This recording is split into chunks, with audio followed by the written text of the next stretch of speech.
be remembered in Saints lore. In 2012, the team erected a statue of Gleason blocking Michael Canaan's punt. The statue is appropriately titled Rebirth. Gleason's block punt became a symbol of recovery in New Orleans. Now battling ALS and speaking with the help of a computer, Steve still represents the determination and resilience of his city. As the anniversary of Katrina approached, the founder of a storytelling project started in New Orleans called Dear World asked Steve to pen a love letter to the city 10 years later.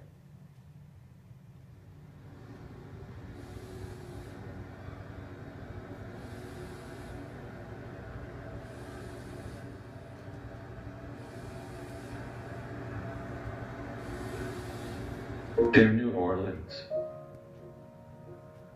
I was born amongst the mountains and cold, clear rivers of the Pacific Northwest.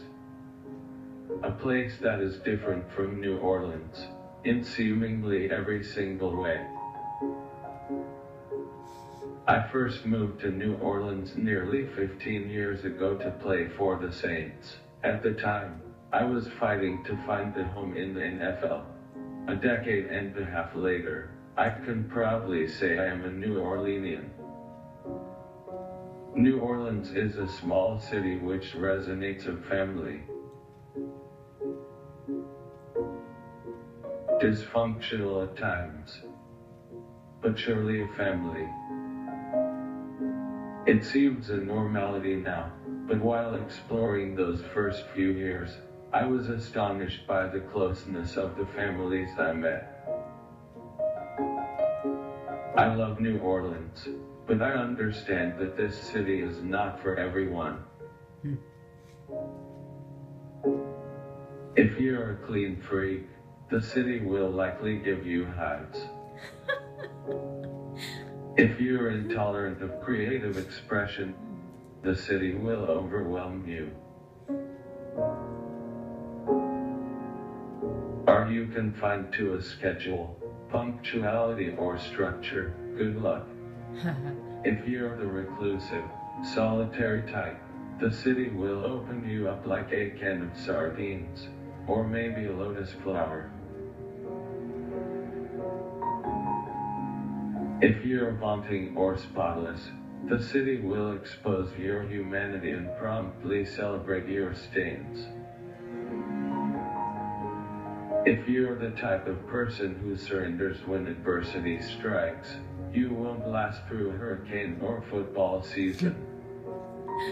In 2011, I was diagnosed with a hurricane of a disease, ALS. Terminal, death, 2 to 5 years. Like this city's levees in 2005, my invincible body has failed me. But like the residents of a city built 5 feet below sea level, I choose to be an idealist.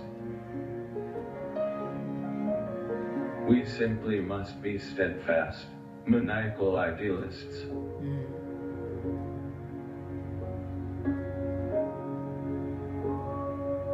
When the world sees tragedy, idealists see opportunity.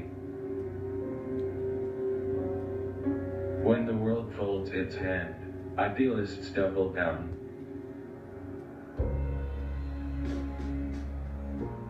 When the world retreats, idealists reinvent.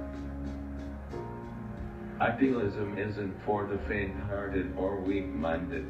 ALS and the waters surrounding New Orleans have shattered our hearts 1,000 times over. Somehow, like the local banana tree, our enduring hearts piece themselves back together each and every time. Rebuild, rebirth, repeat. Many people say the 2006 Saints gave hope to the people of New Orleans. I see it differently. When I blocked the punt on that Monday night, with the world watching, I was buoyed by a stadium and a city full of preposterous, harebrained, unyielding and passionate idealists. We call them hoodads. This city breeds and attracts unique, outrageous people.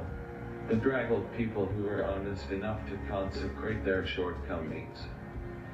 Innovative people who see opportunity where others see chaos. Humble people who honor the mosquito and the cockroach. Oh, the cockroach. Transparent people who will share with you, whether you like it or not. Persistent people who rebuild when their city or their lives fall apart. Fierce people who protect what they love, and love a great deal. I helped win the first playoff game in Saints history. I have a Super Bowl ring, and the 9-foot statue outside my old office, the Superdome. But what I enjoy most about New Orleans is the infatuated, idealist citizens and the pervasive, holy, nourishing culture of family. Love y'all, Steve. A New Orleanian.